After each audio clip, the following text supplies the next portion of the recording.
यो महिनाको दोस्रो पोडकास्टमा तपाईँलाई स्वागत छ र मसँग दादा हुनुहुन्छ। उहाँले आफ्नो छोटो परिचय दिनुहोस् न। नमस्कार, मेरो नाम प्रकाश मगर हो र म चाहिँ नागरका जिटिटी गार्डनको हो र म राजा भाइलाई धन्यवाद दिन चाहन्छु कि आजको यो पोडकास्टमा मलाई निमन्त्रण दिनलाई। हजुर, यो पोडकास्ट हामी दुईवटा भाषामा गरौँ ल, एउटा हिन्दी एउटा नेपाली, ताकि किनभने मेरो कतिजना साथीहरू अन्त मेरो भ्युअर्सहरू चाहिँ हिन्दी पनि छ, अन्त नेपाली मात्रै हालेर भएन। अन्त दादालाई पनि हिन्दी अब दा हिन्दीमा कस्तो हुनुहुन्छ पछाडि हामी बातचित गर्नेछौँ। र कुरो चाहिँ कहाँबाट निकाल्नु भन्दाखेरि दादालाई मैले एनबियुमादेखि चिनेको, उहाँले मास्टर्स सक्नुभयो र अहिले जिआरएफको तयारी गर्नुहुँदैछ। अनि पहिला सवाल नै त्यो म अलिकति हुन्छ नि एनबियुसँग र तपाईँको पढाइसँग सोध्न चाहन्छु। तपाईँले मास्टर्स गरिसक्नुभएछ है, अन्त मलाई थाहा छ र पनि हाम्रो भ्युअर्सलाई कुन चाहिँ सब्जेक्टमा अनि कस्तो प्रकारले कहिले सक्नुभयो अनि तपाईँ चाहिँ अहिले के गर्नुहुँदैछ त्यो भनिदिनुहोस् न। म हिन्दीमा भन्छु है त। हजुर,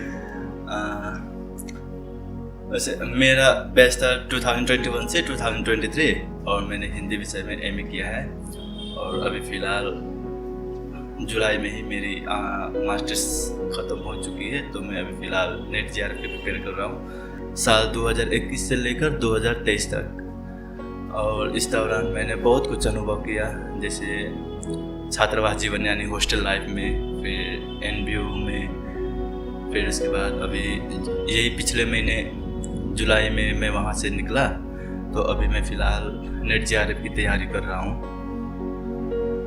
तो मतलब आपने बोला कि आप हिंदी में कर रहे हैं, मतलब मैंने जितने मेरे स्टूडेंट देखा वो लोग ज़्यादा हिंदी नहीं लेते, क्योंकि वो लोग बोलते हैं कि हिंदी थोड़ा मुश्किल है, क्योंकि पढ़ाई कर ये सब कुछ होता है ना। तो ऐसे करने से क्या होगा कि मतलब हिंदी में वो लोग प्रॉब्लम होते थे, इंग्लिश में थोड़ा आसान है। तो आपने हिंदी विषय मास्टर्स के लिए क्यों चुना? देखिए, ऐसी कोई बात नहीं है कि हिंदी विषय कठिन है, वो विषय सहज है, ऐसा कुछ नहीं है। ये सब अपने ऊपर निर्भर है कि आप उसको किस तरीके से लेते हैं। क्योंकि चूँकि हम लोग बचपन से हिंदी पढ़ते आ रहे हैं तो हमें हिंदी पढ़ना अच्छा लगता है, हम आसानी से समझ भी सकते हैं और लोगों को समझा भी सकते हैं। अगर आप बचपन से ही अगर आप इंग्लिश मीडियम में पढ़ रहे तो आपको इंग्लिश आपके लिए सुविधा होती है। ठीक उसी तरह हम लोग या फिर जो कोई भी जिस भाषा में पहले से ये शिक्षा ग्रहण कर रहे हो या फिर पढ़ते आ रहे हो, उनके लिए वही भाषा सहज होता है। जैसे अगर बंगला भाषी कोई देख ले तो वो बचपन से बंगला मीडियम में पढ़ते आ रहे हैं तो उसके लिए बंगला सीखना कोई बड़ी बात नहीं है, वो आसानी से बंगला बोल भी सकता है और लिख भी सकता है। तो वही है। और जब कुछ भाषाएँ ऐसी होती है जो हम नहीं जानते हैं तो हमें उसे सीखना चाहिए। ये नहीं कि ये तो दूसरी भाषा है हम उसे नहीं सीखेंगे, ऐसा नहीं करना। तो हिंदुस्तान में रह के हिंदी भी जरूरी है। हाँ, जैसे तो आपने तो एमए भी आपका कंप्लीट हो गया, मास्टर ऑफ आर्ट्स, और अभी आप जीआरएफ का तैयारी करें। अगर ये 2-3 साल में है ना, अगर आप कितने पास टाइम है, आपके कितना टाइम है, इसमें क्लियर नहीं हुआ तो आप क्या देख रहे हैं? इसके बाद क्या होगा? मास्टर्स तो खत्म हो गया, इसके बाद आप क्या अपना एजुकेशन को कैसे देख रहे हैं? देखिए, मैंने वैसे मेरे कई दोस्त हैं जो मास्टर्स करने के बाद बीएड कर रहे हैं। तो मैंने पहले सोचा नहीं था कि बीएड करूँगा बोल के, क्योंकि पहले से ही ये सोच रहा था कि पीएचडी करूँगा ताकि अपने नाम के आगे भी डॉक्टर जुड़े ना। तो इसीलिए मैंने बीएड के बारे में सोचा भी नहीं था। तो अब वैसे भी अगर आप बीएड करने जाएंगे तो उसमें भी आपको 2 साल देना ही है, ठीक है। और अभी हम लोग मास्टर्स करके बैठे हैं तो हम इसमें भी अगर 2 साल से बेहतर है कि हम लोग 1 साल बढ़िया से दें। तो हम ये हो सकता है कि हम 1 साल के अंदर ही हम जीआरएफ पास कर लें। तो अगर जैसे आपने कहा कि अगर 2-3 साल में भी नहीं हो पाता है तो क्या करेंगे, तो अगर इस बार नहीं हो पाता है तो हम भी अगली बार बीएड ज्वाइन कर लेंगे और बीएड करने के साथ साथ ये नेट और जीआरएफ की भी तैयारी करते रहेंगे, तो होने से दोनों हो जाएगा। इसी बात में जब हम +2 हमारा ख़त्म हो जाता है तो हमारा एक ऑप्शन बचता है कि हम कॉलेज करें। अब जब कॉलेज ख़त्म हो जाता है, जब ग्रेजुएशन हो जाता है, तब एक ऑप्शन होता है कि एमए करें। एमए करने का मतलब जो टीचिंग प्रोफेशन में जो आप जाना चाहते हैं वो एक रह गया। और जो भी एमए से उधर जो अपना फ्यूचर स्टडी जो आगे बढ़ पाए वो बड़ी बात है, वो और हायर लेवल होता है। तो मैं खुश हूँ कि बड़ा सोच रहे, दुआ करते हैं कि आप कामयाब हो जाए। देखिए, सबसे पहली बात ये है कि जब तक आप हॉस्टल नहीं जाते हैं तब तक आपके मन में ये डर सा लगा रहता है कि हॉस्टल में रैगिंग होती है, ठीक है। फिर जो सीनियर्स है वे जूनियर से ये काम करवाते हैं, वो काम करवाते हैं, आपको टॉर्चर करते हैं। ऐसा हम हो भी सकता है, नहीं भी हो सकता है, लेकिन जहाँ तक उत्तर बंगाल विश्वविद्यालय नॉर्थ बंगाल यूनिवर्सिटी के हॉस्टल की बात है, ऐसा रैगिंग वगैरह कुछ भी नहीं हुआ है। हाँ, ये ज़रूर हुआ कि कोई अगर नए स्टूडेंट्स आते हैं, जूनियर्स आते हैं, तो उसी के वो जिस डिपार्टमेंट का है, जिस डिपार्टमेंट का जूनियर है, उसी डिपार्टमेंट का सीनियर आते हैं, उनसे परिचय लेते हैं, ठीक है, तो इंट्रोडक्शन लेते हैं उनका। तो कुछ स्टूडेंट्स ऐसे होते हैं कि इसी को गलत तरीके से ले लेते हैं। जैसे कुछ लोग बोलते हैं कि रैगिंग हो रहा है, लेकिन ये रैगिंग नहीं है, ठीक है। ये तो बस एक साधारण से पूछताछ है, ठीक है, जान पहचान कराने का। वो भी रोज नहीं आते हैं, बस एक दिन आए, 2 दिन आए, बस वही। रोज तो आते नहीं, क्योंकि उनको भी तो अपना पढ़ाई करना होता है ना। तो जब हम आए थे उस समय तो हम और हमारे सीनियर साथ में आए थे, इसलिए ऐसी कोई कुछ भी ऐसा तो हुआ नहीं। लेकिन जब हमारे बाद में जो जूनियर आए थे, उनके साथ उनके सीनियर्स ने उनका परिचय लिया, इंट्रोडक्शन लिया, तो वही इसमें ये भी निर्भर करता है कि आपकी सोच कहाँ तक सीमित है, ठीक है। क्योंकि ये भी है कि आप देखिए, इंसान को मानसिक विकास के साथ साथ शारीरिक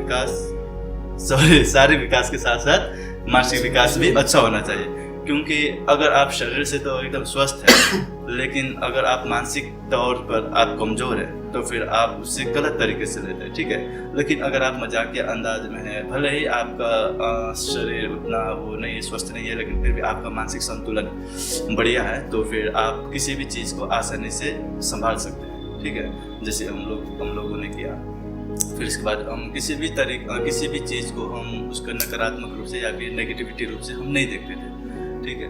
फिर इसके बाद कुछ लोग क्या करते हैं कि अगर 2-3 स्टूडेंट्स, हो सकता है उन्हीं का 2-3 सीनियर्स जाके एक साथ में इंट्रोडक्शन ले लिया, तो उसे लगता है कि ये रैगिंग हो रहा है मेरे साथ, लेकिन ऐसी बात नहीं है।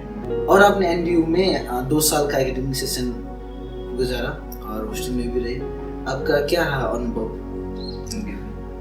देखिए, जब हम लोग पहली बार आए थे, वैसे ये आपने कहा कि एनबीयू में 2 साल का ये हम लोगों ने बिताया, लेकिन हमारा फर्स्ट सेमेस्टर यानी 6 महीने तो हमारा ऑनलाइन में ही चला गया था, और बाकी जो 3 सेमेस्टर बाकी था उसमें हम लोगों ने हॉस्टल में रहना शुरू किया उस समय, क्योंकि हॉस्टल ही खुली थी 10 मार्च से। तो जब हम लोग हॉस्टल में आए तो शुरू में तो डर भी लग रहा था, क्योंकि हम भी सुन चुके थे, हम भी पहली बार हॉस्टल में आ रहे थे ना, कि रैगिंग वगैरह क्या बात, लेकिन ऐसा कुछ नहीं हुआ, रैगिंग वगैरह कुछ भी नहीं हुआ। तो जब हम लोग हॉस्टल में आए तो सबसे पहले बात तो ये कि खाना आपको मनचाहा नहीं मिलता, ठीक है। सबसे पहली बात यही है कि आप जिस प्रकार की जैसा खाना आप घर में खाते हैं, वैसा खाना आपको हॉस्टल में नहीं मिलेगा। जैसे अब दाल की ही बात कर ली जाए तो ऐसा लगता है जैसे दाल कम हल्दी पानी ज़्यादा है। तो इस बात पर कई सारे ऐसे जोक्स भी वो करते थे दोस्त लोग कि ये क्या करते। फिर इसके बाद में फिर चावल भी वैसे होता था, सब्जी भी वैसे ही। फिर इसके बाद में फिर भी हम लोग खा लेते थे, अब क्या करेंगे, अब वैसे भी खाना है ऐसे भी खाना ही, तो खा लेते थोड़ा थोड़ा। फिर इसके बाद में यही है कि जब भी हम हॉस्टल में रहे तो हमारा अनुभव अच्छा रहा। हमारे दूसरे डिपार्टमेंट के दोस्तों के साथ में लड़ाई भी हुई, मारपीट नहीं हुआ, बस ऐसे मुंह से गाली गलौज हुआ। फिर इसके बाद में झगड़ा वगैरह हुआ। फिर इसके बाद में लेकिन फिर भी हम लोग बाद में मिल जाते थे, क्योंकि 1.5 साल ही तो रहना है, फिर 1.5 साल में क्या आपस में पैर रखना है ना, तो मिल जाते थे। तो यही सब अनुभव रहा। फिर उसके बाद में कुछ भी प्रॉब्लम हो तो हम लोग एक दूसरे का साथ देते थे, ठीक है। मैं जिस लॉबी में था उस लॉबी में ज़्यादातर बंगाली थे, तो उन्हीं से मैंने बंगला भी बोलना थोड़ा बहुत सीख लिया था। और हाँ, मैं बहुत मिस करता हूँ हॉस्टल लाइफ को, क्योंकि जब भी कुछ डिपार्टमेंट में या फिर यूनिवर्सिटी में कुछ भी प्रोग्राम ये होता था, कार्यक्रम कोई भी, चाहे वो सोशल हो, फ्रेशर्स हो, अलाप जैसे ये प्रोग्राम हो, फिर इसके बाद में चाहे कुछ भी, ठीक है, तो उसमें क्या होता है कि हमें दुकान जाने की जरूरत नहीं पड़ती थी, नए कपड़े या फिर नए जूते खरीदने के लिए हमें पैसे खर्च करने नहीं पड़ते थे। वो हम दोस्तों के साथ एक हॉस्टल का ग्रुप बना था हमारा, तो हॉस्टल उसमें मैसेज कर देते थे, किसी के पास ये कलर का जूता है, किसी के पास ये कलर का पंजाबी है, कुर्ता है, फिर जीन्स चाहिए, ये वो वगैरह वगैरह।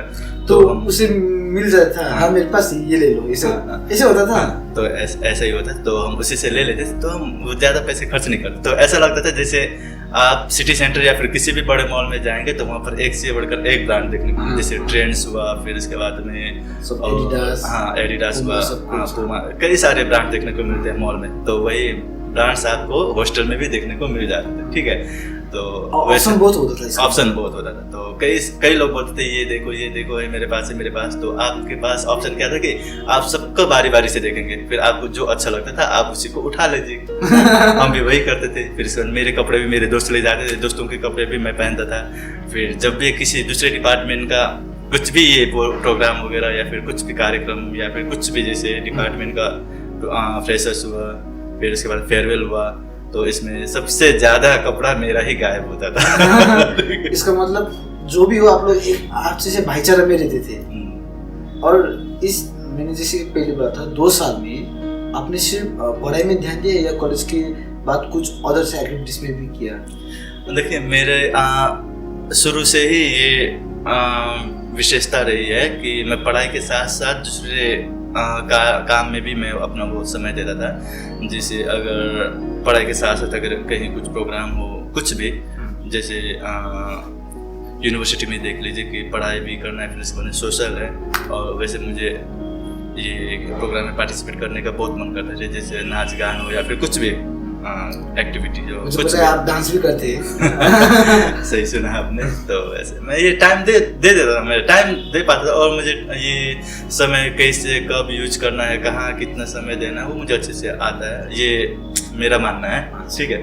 तो मैं अच्छे से टाइम मैनेजमेंट कर सकते हैं। अच्छे से, हाँ। तो दोस्त लोग बोलते थे कभी कभार कि तुम कैसे कर लेते, तो हो जाता है। कभी कभार ये है कि अगर ज़्यादा डांस सीख लिया तो रात में जल्दी नींद आ जाती थी, तो जल्दी सो जाता था, तो पढ़ाई का काम सुबह में होता था, ठीक है। फिर उसके बाद में यही सब है, कई सारी बातें। तो अभी आप हॉस्टल में अथवा कॉलेज में, आप यूनिवर्सिटी में किस किस को मिस करते? थोड़ा 2-3 जन का नाम लेके कुछ बोले आप किस किस को ज़्यादा मिस करते? जैसे कि एक नाम लेके मैं तुमको, ये तुमके जो हमारे यादगार था, क्योंकि अभी तो आप शिव मंदिर में है, फिर भी आप तो हॉस्टल में नहीं रहते। कॉलेज वो आपका एकेडमी सेशन तो खत्म हो गया, तो फिर भी आप लोग आपका जो है ना एक लंगोटिया यार कौन था, आप किस को मिस करते आप? और अगर कोई मूवमेंट फिर आपको जीने मिले यूनिवर्सिटी में, तो आप कौन सा मूवमेंट को चॉइस करेंगे? देखिए वैसे ये बता पाना मुश्किल है कि कौन कौन है, क्योंकि बहुत सारे लोग हैं। जैसे अगर मेरे डिपार्टमेंट की बात करें तो जिसमें हम लोग एकदम खूब मस्ती कर देते हैं, किसी प्रकार का कोई भी शर्म नहीं, ठीक है। जहाँ मतलब थोड़ा हाँ ये चलो ठीक है कर लेते बोल के, जैसे मेरे दोस्त है नितिन, नीरज वैसे थोड़ा हाँ मतलब क्या होता है ना के बराबर नीरज ना के बराबर है, ठीक है। उसका वो किसी चीज में नहीं है पढ़ाई के अलावा। फिर नितिन है, निकिता, नीलम, सिप्पी, फिर दीपशिका है, रोमिस पुकार, फिर उसके बाद में ये क्या बोलता है और दूसरे डिपार्टमेंट की बात करें तो रमचो जो कि मेरा एक बड़े भाई के समान है, क्योंकि वो मुझे मतलब हर मोड़ पर गाइड करता था। फिर इसके बाद में और दूसरे डिपार्टमेंट के भी अलग, जैसे सौरभ हुआ, फिर इसके बाद में उत्तम, फिर ये क्या बोलते हैं राजश्री लोग हुआ, ये और कई सारे दोस्त हैं, ठीक है। बंगला डिपार्टमेंट से, हिस्ट्री डिपार्टमेंट से। अब की बात करते हुए जो भी प्रकाशता का दोस्त देख रहे हैं ये पॉडकास्ट, प्रकाशता ने आप लोगों को मेंशन किया है, और मेरे लिए और हमारे लिए भी हेल्प कर दीजिएगा। ये प्रकाशता का जो पॉडकास्ट का है, ये आप अपने स्टेटस में डाल दीजिएगा, थोड़ा शेयर कर दीजिएगा, ताकि हम लोगों को भी थोड़ा हेल्प मिले। Please continue. वैसे मेरे कुछ दोस्त थे, जैसे नितिन हुआ, फिर इसके बाद में सिम्पी, नीलम, निकिता, ठीक है, और सुनीता भी है। फिर सुनीता ज़्यादातर इधर उधर में ध्यान नहीं देती थी, वो बस पढ़ाई में ज़्यादा ध्यान देती थी। तो हम लोग थे, मैं, नितिन, नीलम, सिम्पी और निकिता, दीपशिका लोग, ठीक है। पुकार प्रॉमिस भी थे, लेकिन वो थोड़ा वो रहते थे, लेकिन सबसे ज़्यादातर हम लोग जो मैंने नाम लिया नितिन सबका, वो हम लोग किसी भी परिस्थिति में, ठीक है, जैसे भी हो, ठीक है, अगर कहीं गाना वगैरह बजना हो तो हम एकदम थिरक जाते थे, ठीक है। फिर इसके बाद चाहे कोई देखे या ना देखे, कोई कुछ भी बोले, हमें कोई लेना देना नहीं उससे। तो आप लोग साथ ही में रहते थे? हाँ साथ में रहते थे, लेकिन हमारा कमरा अलग अलग था हॉस्टल में। तो बस डिपार्टमेंट एक था, फिर वो चिंगमारी से है नितिन मुंगर, तो लोग कहते कि वो मेरा ही मतलब जुड़वा भाई तो भाई तो क्या, लेकिन अपना ही भाई है, ऐसा बोलते हैं। फिर इसके बाद में और कई सारे ऐसे कुछ मूवमेंट शेयर करना चाहेंगे आप जो कॉलेज का यूनिवर्सिटी का कुछ मूवमेंट्स? देखिए ये मैंने जो भी नाम लिया वो सब हॉस्टल में रहते हैं, ठीक है। लेकिन हॉस्टल के बाहर जो अपने घर से आते थे उनमें से रहमान, दिशा, प्रीति, पूर्णिमा, फिर 2 दिशा है, फिर इसके बाद में एक दिशा राउत, एक दिशा जायसवाल। अच्छा। ये हुआ। फिर इसके बाद में गायत्री लोग है, फिर ज्योति, बहुत सारे लोग हैं, सरिता, अलीशा, चंदन, हमें बहुत सारे लिस्ट है बहुत सारे लिस्ट है, ठीक है। तो ये लोग भी है, और एक है शिखा मिंज, ठीक है, वो तो यथार्थवादी लेखिका है ये। मैं सिर्फ एक को पहचानता हूँ और वो रूम से चूंकि कॉमर्स डिपार्टमेंट का था, लेकिन वो कॉमर्स डिपार्टमेंट होने के बावजूद वो हिंदी डिपार्टमेंट वालों से ज्यादा घुल मिल गया था, ठीक है। मुझे नहीं लगता कि वो कॉमर्स डिपार्टमेंट वालों से उतना मिला हुआ था जितना हिंदी डिपार्टमेंट से। हिंदी डिपार्टमेंट तो ठीक है। आपका सब बात इधर ही में रोक के और एक पूछना चाहता हूँ कि जब यूनिवर्सिटी जैसे कॉलेज हम जाते हैं ना, तब एक चीज समझ में आती है, एक चीज आती है कि बंदी, मतलब क्या होता है कि जैसे कि हमने हिंदी फिल्म में देखा हुआ है, जब कॉलेज आता है एक प्यार होता है, एक नया कल्चर, नया जगह, अगर हम थोड़ी अलग भाषा में एक हरियाली होती है। तो कैसा रहा मतलब आपका कॉलेज लाइफ में, कोई था या नहीं, ना कोई फ्रेंडशिप था या आप किसी को पसंद करते थे या कोई आपको पसंद करता, ऐसा कुछ था? देखिए जब मैंने कॉलेज ज्वाइन किया था तो मैंने ये सब कभी ध्यान नहीं दिया था, ठीक है, क्योंकि यूनिवर्सिटी में मैं बता रहा हूँ। फिर उसके बाद में जब मैं माध्यमिक में था तो उस समय वो तो कॉलेज से पहले हुआ था, तो माध्यमिक के समय में हम लोग रिलेशनशिप में आ गए थे, लेकिन उसकी वजह से अब होता है ना शुरू में जब पर निकलता है ठीक है, तो आगे क्या होने वाला है इसका वो कुछ भी नहीं आता, ठीक है, दिमाग में आगे जो भी हो। नेपाली में बोलते पैसा वही। फिर उसके बाद में क्या हुआ कि उसकी वजह से मैं ज्यादा उधर ही बढ़ जाता था, ठीक है, तो अपना समय फालतू में खर्च किया। तो उसके बाद में क्या हुआ कि मेरा माध्यमिक का रिजल्ट उतना अच्छा नहीं हुआ। फिर इसके बाद में 11-12 चलो बीत गया। फिर इसके बाद में जब कॉलेज में आया था, कॉलेज में भी मैंने ऐसा कुछ सोचा भी नहीं था कि रिलेशनशिप में रहेंगे ये वो। कॉलेज सबसे कहाँ से? मैंने परिमल मित्र स्मृति महाविद्यालय मालबजार से। फिर उसके बाद में वहाँ पर है एक जो इंग्लिश डिपार्टमेंट में थे। फिर उसके बाद में दरअसल प्रपोजल उधर से आया तो मैंने घर में पूछा, देख लीजिए ये टेलीकास्ट होगा। प्रपोजल उधर से आया, फिर मैंने घर में पूछा ऐसा। घर में पूछा आपने? घर में पूछा माँ ऐसा मतलब आप ऐसा था कि मतलब बहुत ही सीधा सा ऐसा लड़का पूछता है, माँ को कौन पूछता है? देखिए ऐसा है कि अगर कुछ भी हो, अगर आप किसी चीज को शेयर करते हैं तो आपके ऊपर ज्यादा प्रेशर, ज्यादा बोझ नहीं पड़ता, ठीक है। तो मतलब कोई आपको प्रपोज करता है इसका मतलब उसके उधर प्रेशर पड़ रहा है? नहीं, ऐसा होता है कि अब देखिए, अब जो क्लास 10 की बात थी वो अलग था, ठीक है। फिर उसके बाद अभी जो कॉलेज की बात है वो अब थोड़ा मैच्योर हो गया। क्लास 10 का रिलेशन आप कितना तक रहा? देखिए उसमें ना के बराबर, उसमें ना मतलब के वो पहले जब पहली बार का ऐसे प्रेशर हाँ, अट्रैक्शन ऐसे कुछ था। अच्छा कॉलेज? हाँ, फिर उसके बाद में कॉलेज, फिर उसके बाद माँ से पूछा मैंने कि माँ ऐसा है, ताकि बाद में अगर कुछ भी हो जाए तो मेरे ऊपर ज़्यादा प्रेशर ना, क्योंकि मेरे ऊपर जब भी प्रेशर पड़ता है, ठीक है, तो कहीं ना कहीं एकदम सोचते गहराई में चला जाता है और इसका नतीजा क्या होता है कि मैं बीमार पड़ जाता हूँ। तो इसी को सोचते हुए मैंने अपनी माँ से बात की। फिर उसके बाद में माँ बोले हाँ ऐसे होता है, ठीक है। फिर मैंने बात को आगे बढ़ाया। फिर उसके बाद में अभी भी है वही। हाँ अच्छा। फिर उसके बाद में कॉलेज फर्स्ट सेकंड थर्ड कौन से ईयर में? फर्स्ट सेमेस्टर, फर्स्ट ईयर में। फर्स्ट ईयर में बाप रे। First year. फिर उसके बाद में हम यहाँ पर आए। फिर जैसे कि आपका सवाल था कि यूनिवर्सिटी में आने के बाद कोई ऐसा, क्योंकि हम नए लोगों से मिले ना, तो इधर उधर दिमाग घुमाने की, तो देखिए मैंने सबसे पहली बात तो ये है कि आपको अपने ऊपर कंट्रोल करना आना चाहिए, ठीक है। फिर नहीं तो ऐसा होता है कि आप जिधर में देखेंगे उधर ही बह जाओगे, क्योंकि एक भौरा क्या करता है कि जिधर में सुंदर फूल देखा बस उधर ही उड़ सकता है। ऐसा नहीं होना चाहिए, क्योंकि अगर आप अभी छोटे जो उद्यान है पार्क, फिर भी अट्रैक्ट तो होता है ना, उसको कैसे करें? वैसे तो झूठ नहीं बोलूंगा, वैसे हुआ था, लेकिन ठीक है। फिर इसके बाद मैंने सोचा कि नहीं ये तो आजकल मिले हैं, लेकिन हम लोग जिसके साथ है वो तो वर्षों से चले आ रहे हैं ना। फिर इसके बाद में नहीं ऐसा ये सब गलत है। फिर इसके बाद एज ए फ्रेंड हम लोग वो फ्लर्ट करते थे, मजाक करते थे। जैसे मेरी दोस्त है वो एक ज्योति, फिर दूसरी गायत्री, फिर उसके बाद में और भी है ये प्रीति लोग, दिशा लोग, अच्छा। फिर उनके साथ हम लोग फ्लर्ट करते रहते हैं। तो होता है आंसर। फिर उसके बाद तो ठीक है, आपका बात को थोड़ा इंटरप्ट करके अब फ्यूचर में क्या देख रहे हैं? देखिए फ्यूचर में यही है कि वैसे तो कभी कभी मन में डर सा लगा रहता है कि फ्यूचर में क्या होगा, भविष्य में क्या होने वाला है, तो वही। लेकिन कहते हैं ना कि आप बस कर्म करते जाओ, फल की चिंता मत करो ना। ये इसी सवाल को भी और एक दिशा देना चाहता हूँ। जैसे कि आप जब क्लास 10 में थे और 5 साल बाद आप कॉलेज ग्रेजुएट किया और अभी आपने मास्टर्स भी खत्म कर दिया, तो यहाँ से अगर आप अपने आप को 5 साल बाद देखेंगे, 5 साल बाद देखेंगे, तो आपको अपने आप को आप क्या लगता है कि मैं किस पोजीशन में हूँ? मतलब अभी तो अनएम्प्लॉयमेंट है, आप तैयारी कर रहे हैं एग्जामिनेशन के, तो 5 साल बाद जब आप अपने आप को देखेंगे, जैसे कि आप 2-3 साल तो ट्राई करेंगे, फिर शादी की उम्र भी, या 5 साल या 8 साल बाद जब आप शादी के बाद है ना, जब आप शादी के लिए तैयार हो जाएंगे, आपको लगता है, तो 5 से 8 साल के बाद आप अपने आप को किस मुकाम पे, किस पोजीशन में देखते हैं? वैसे तो मेरा बचपन से ही सपना रहा है कि मैं प्रोफेसर बनूंगा, ठीक है।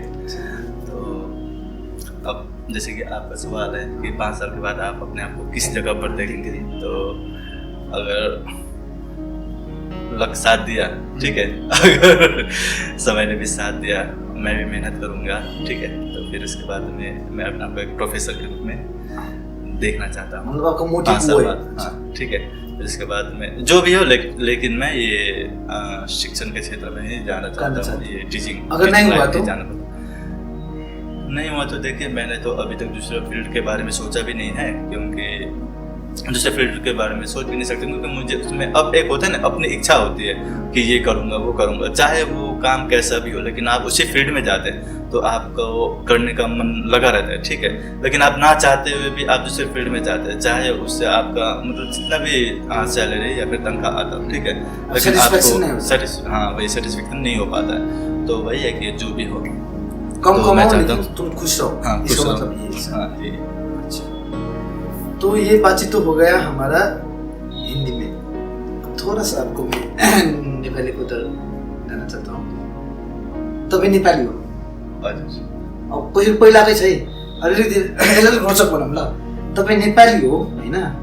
नेपाली छ के छैन? तपाईँले किन नेपालीले अनर्स गर्छु होइन, त्यसलाई नसोचेर चाहिँ हिन्दीमा गर्छु भनेर सोच्नु? अब कुरा यस्तो हो कि हामी नेपाली हो, तर अब हामी जुन चाहिँ ठाउँमा बस्छौँ होइन, त्यो ठाउँमा आदिवासीहरू मात्रै छ, हामी चाहिँ आदिवासीको बिचमा छ। त्यही भएर अब म जब पनि नेपालीमा कुरा गर्छु त मान्छेहरूले लाग्छ कि यो नेपाली, किनकि जब पनि नेपाली बोल्छ बिचमा आदिवासीको ट्युन आउँछ होइन, किनकि सही पनि यो मिक्स छ, किनकि हामी आदिवासीको बिचमा बस्छौँ त आदिवासी जति संस्कृति छ सबै मलाई आउँछ। आदिवासी भाषा हो, आदिवासी अब जति पनि अब उनीहरूको संस्कृति छ, चाहे नृत्य हो, नाच हो, गान हो, सबै। त्यसो भने अलिकति बोलेर सुनाइदिनुहोस् न आदिवासीमा। के भन्नु अब जस्तो प्रकारले हुन्छ नि, अब कस्तो लाग्छ, के लाग्छ, अलिकति आदिवासी के गरिदिनुहोस् न, सुन्नु लागि। जोहार, रौरे मन के सनाहा।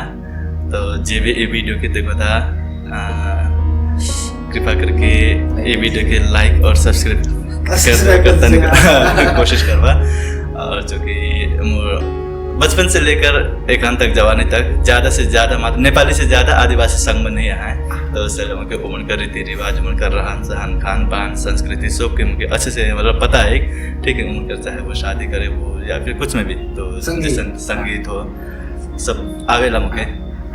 अच्छा, संगी माने साथी ना, आदिवासी। अच्छा, मेरा भी दोस्त था, लेकिन जब मैं बोलता था ना मुझे आदिवासी सिखाओ, मतलब वो लोग मुझे अच्छे से नहीं सिखाता, फिर हम नेपाली है, हमको आदिवासी नहीं आता। वो लोग आदिवासी, उन लोगों को नेपाली भी आता है, आदिवासी भी आता है। और जो मेरे पहले पूछा था, और आपको भाषा में मुझे पता है थोड़ा बंगला है ना, हिंदी, नेपाली है ना, आदिवासी और इंग्लिश, इतना भाषा कॉमन है। तो आपका हमारा जातीय भाषा नेपाली है, फिर भी आप हिंदी मैं उसी बात को कंप्लीट कर दीजिए। देखिए, सबसे पहली बात तो ये है कि मैं जिस क्षेत्र से हूँ वहाँ पर नेपाली कम है, और चूँकि मैं नागरिकता ब्लॉक से मतलब बिलोंग करता हूँ, तो वहाँ पर नेपाली स्कूल तो है नहीं। तो हमारे घर से जो नज़दीक के स्कूल पढ़ता है वो हिंदी स्कूल ही है, फिर इसके बाद में बांग्ला और इंग्लिश, ठीक है। तो हमारे लिए वो हिंदी स्कूल नज़दीक पढ़ता था, संत मेरी बोर्डिंग हाई स्कूल है, तो हम वहीं पर जाते थे। और चूँकि मैंने उससे वहाँ जाने से पहले जो आंगनबाड़ी स्कूल, वहाँ भी मैंने हिंदी से ही पढ़ाई की थी, ठीक है। और नेपाली स्कूल की बात करें तो वो बीरपाड़ा में होगा शायद, और फिर किधर है मुझे भी नहीं पता, तो इसीलिए नेपाली स्कूल जाना संभव नहीं हो पाया। तो हिंदी का ही स्कूल था, है ना, तो इसीलिए जो आप जिस माहौल में बड़े बड़े वो सब हिंदी में थे, इसीलिए आपको हिंदी हाँ जी। तो अभी मैं आपको ये पूछना चाहता हूँ, पढ़ाई तो आपका मेन है, उसके बाद आपका हॉबीज और इंटरेस्ट क्या क्या है? देखिए, वैसे पढ़ाई के अलावा अगर आप बात करें तो मुझे नए लोगों से मिलना, फिर इसके बाद में नए लोगों से बातचीत करना, फिर नए जगहों में घूमना फिरना, फिर इसके बाद में उनको देखना, फिर डांस करना, फिर गाना गाना, फिर इसके बाद में कविताएं लिखना, फिर जो समाज में जो घटनाएं घट रही है उसको एक लेख के माध्यम से लिखना, ठीक है, छोटे छोटे लेख के रूप में लिखना। और उसके साथ साथ ये क्या बोलते हैं, खाना बनाना भी अच्छा लगता है, तो मैं हमेशा नया नया डिश बना के नए नए व्यंजन बनाती मैं बना के रखता हूँ। इसके बाद में भी थोड़ा बहुत ट्राई करता हूँ, लेकिन घर में उतना नहीं कर पाता। हमने भी खाया दाची। दाची चूँकि दाची भूटान का डिश है, तो ये मेरा फेवरेट है, ठीक है। मैं जब भी भूटान जाता हूँ तो मेरे मामा मामी मेरे लिए यही बना देते हैं, और यही मेरे लिए काफ़ी है। अगर मेरे लिए दाची हो गया तो फिर मुझे ये नॉन वेज वगैरह कुछ जरूरी नहीं है। अच्छा। और जैसे कि तपाईँले भन्नुभयो, मैले त हामी तपाईँले अलिकति साहित्यमा लेख्नुहरूमा कविताहरू अथवा केही साहित्यमा पनि तपाईँलाई रुचि छ भनेर तपाईँले भन्नुहुँदै थियो, अनि मैले पनि सुनेको छु तपाईँको कविता। अन्त हाम्रो दर्शकहरूलाई तपाईँको कवितामा होइन साहित्यमा रुचि कसरी आयो अनि अथवा केही सुनाइदिनुहोस् न।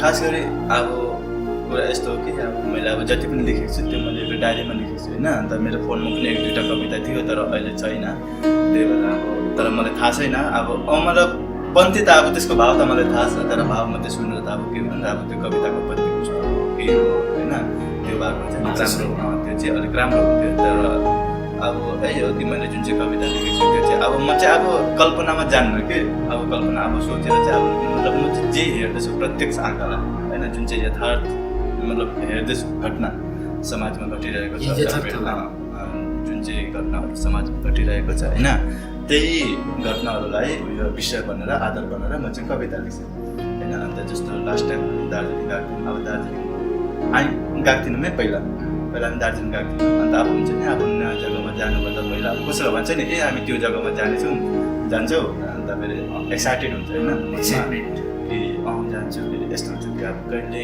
अब त्यो दिन आउने हो र जाम होइन, फेरि त्यहाँको मान्छेहरू कस्तो छ, त्यहाँको पर्यावरणहरू, त्यहाँको वातावरणहरू कस्तो छ, त्यहाँको जलवायु कस्तो छ, त्यहाँको बाटो कस्तो छ, जग्गा कस्तो छ, यो जान्नु इन्ट्रेस्ट हुन्छ। अन्त के हुन्छ कि अब त्यही सब लिएर अन्त फेरि जाँदा मैले के देखेँ, दार्जिलिङमा आउँदाखेरि के देखेँ, जाँदाखेरि त हामी दिउँसो गयो, बिहानै गयो, अन्त आउँदाखेरि चाहिँ अब हामी बेलुका होइन राति, अन्त राति आउँदाखेरि चाहिँ जुन चाहिँ दृश्य मैले देखेँ त्यहाँ त्यही दृश्यलाई आधार भनेर चाहिँ मैले कविता लेखेको छु होइन, त्यो मेरो दार्जिलिङ यात्रा भनेर।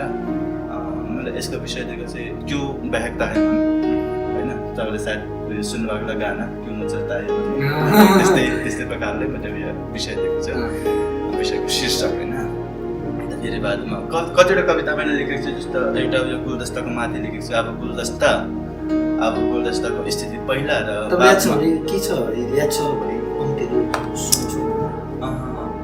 त्यस्तो त मलाई पनि थाहा छैन हो हजुर, अब त्यस्तो मलाई पनि थाहा छैन कविताको पन्थीहरू। यो चाहिँ तपाईँले यो विषयमा चाहिँ कविता लेखिसक्नु भएको? लेखिसकेको छु। अन्त एउटा जुन चाहिँ गुलदस्ताको विषय भनेपछि त्यो चाहिँ अब हुन्छ कि अब गुलदस्ताको तुलना चाहिँ मैले अब के भन्छ अब भारतीय समाजको जुन चाहिँ नारीहरूको स्थिति छ होइन, पितृसत्तात्मक समाजमा नारीको स्थिति कस्तो छ, भले अहिले अलिक सुधार हुँदैछ नारीको स्थितिमा, तर पहिलाको स्थिति होइन अब कुन जग्गामा अहिले पनि यो स्थिति चलिरहेको छ। अन्त त्यो स्थितिलाई अब केन्द्रित गरेर मैले यो गुलदस्ता भन्ने कविता लेखेको छु। त्यसमा अब गुलदस्ता बिहेपछि बिहाको पहिला बचपनदेखि लिएर जवानीसम्म केटीको स्थिति कस्तो हुन्छ, अन्त बिहे भएपछि त्यसको स्थिति कस्तो हुन्छ होइन। अब 50-50 अब अनुपात रेसियो 50-50 रेसियो राखेर पनि हेर्दा पनि अब त्यही हो कि 50% अब बुढाले साथ दिन्छ, फ्यामिली ससुरालवालाले साथ दिन्छ, तर 50% यस्तो हुन्छ कि जसको बुढाले पनि साथ दिँदैन र उयो ससुरालवाला पनि साथ दिँदैन। त्यतिखेर नारीको स्थिति कस्तो हुनेछ त्यो केन्द्रित गरेर मैले लेखेँ। त्यस्तै गुलदस्तामा पनि हामी हेर्न सक्छौँ, अब के भन्छ अब बीज लाउनुदेखि लिएर अब फुल हुँदोसम्म अब मालीले कति केयर गर्छ त्यसलाई। फेरि जब त्यसलाई ल्याइन्छ दोकानमा अब त्यसको गुलदस्ता बनाउँछ, गुलदस्ता बनाउँदाखेरि अब के अब त्यहाँ साजसज्जाको जुन चाहिँ सामानहरू हुन्छ होइन, अब त्यो सामानहरू ल्याएर एउटा सुन्दर गुलदस्ता बनाउँछ। फेरि त्यो गुलदस्ता काम भएपछि अब त्यसलाई यताउता अब सजाउने मान्छेले सजाएर राख्छ, नसजाउने मान्छेले फ्याँकिदिन्छ होइन। त्यही स्थिति अहिले नारीको पनि छ। त्यही केन्द्रित गरेर चाहिँ मैले लेखेको छु। अन्त एउटा लेख लेखेको थिएँ जब लकडाउनमा अब स्मार्टफोनको प्रचलन बढिरहेको थियो, किनकि त्यतिखेर अब अनलाइन क्लास हुँदै थियो होइन। अब अनलाइन क्लास भएकोले गर्दा सबलाई स्मार्टफोन चाहिएको थियो।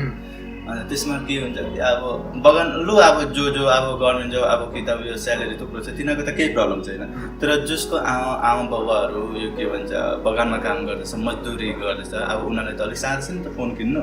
अब किनकि उनीहरूको दिनकै तनखा हुन्छ 190, 210 रुपियाँ, 250 रुपियाँ होइन। अन्त स्मार्टफोन अब 13,000देखि लिएर 15 अब उता 13,000देखि त स्टार्ट छ होइन। अन्त र पनि अब कोले बुझिँदैन, अब कोले बुझ्छ, कोले बुझ्दैन होइन। अन्त फेरि बादमा त्यस्तै अब स्मार्टफोन भएपछि के हुन्छ कि अब पढाइ त बस एउटा बहाना हो होइन। त्यतिखेर अब कति फ्री फायर, पबजी अब के अब कति मैले पनि हेरिरहेको थिएँ उता कि अब बिहानै निस्किन्थ्यो केटाकेटीहरू होइन। अन्त जान्थ्यो नेटवर्क भएको एरियामा, अन्त त्यो दिनभरि गेम खेल्थ्यो होइन। अन्त बेलुका बेलुका चाहिँ आउँथ्यो। अन्त त्यही सब लिएर चाहिँ मैले एउटा होइन लेख अब यो अब के भन्छ त्यसलाई आर्टिकल त्यो लेखेको छु। अब त्यसको टपिक थियो एक नज़र आज की युवा पीढ़ी की ओर। और उसके अलावा आप क्या क्या करते हैं? देखिए फिलहाल तो मैं अभी इससे पहले मैं सुपरवाइजर करता था ये पंचायत का 100 days जी। तो उसी से मेरा कॉलेज का खर्चा प्लस यूनिवर्सिटी का खर्चा भी निकल जाता था उसमें, जो कि मैं घर वालों पर ज़्यादा प्रेशर नहीं देना चाहता था। फिर उसके बाद में अभी तो फिलहाल मैं रेंट में रहता हूँ शिव मंदिर में। अभी वही कॉम्पिटिटिव एग्जाम की तैयारी कर रहा हूँ। और इसमें मुझे ये बुरा लगता है कि अब कितना घर से केवल पैसे मांगेंगे ना, क्योंकि अब तो हम भी जवान हो गए, कमाने लायक हो गए। फिर इसके बाद में कमाने की उम्र में घर से पैसे मांगे तो ये शर्म की बात है, अच्छा नहीं लगता। फिर भी स्टूडेंट नहीं तो हाँ चाहिए, पैसे तो चाहिए। पैसे तो चाहिए क्योंकि कुछ करने के लिए तो कुछ पाने के लिए कुछ खोना पड़ता है, यही बात है ना। फिर उसके बाद मैं फिलहाल ट्यूशन करा रहा हूँ तो उसी से मेरे खर्च चल जाता है। अच्छा, तो आखिरी में इस पॉडकास्ट का आखिरी एंडिंग करते,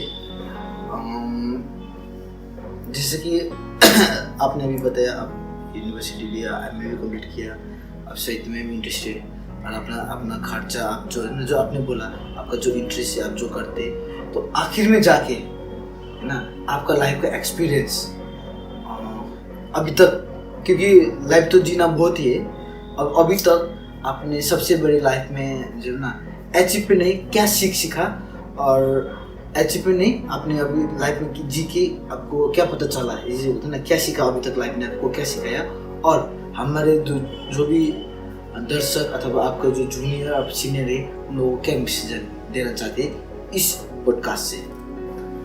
देखिए सबसे पहली बात तो यही है कि देखिए हालत तो सबका अच्छा नहीं होता है, ठीक है। फिर किसी का अच्छे होते हैं, किसी के बुरे होते हैं, लेकिन आपको ये कि हम इंसान हैं, हर परिस्थिति से लड़ने की क्षमता तो हम इंसानों में ही होती है। इसीलिए ये धैर्य बनाए रखना चाहिए कि हम हर परिस्थितियों में हम डटकर मुकाबला करें। और सबसे बड़ी बात ये है कि ये किसी भी चीज़ के लिए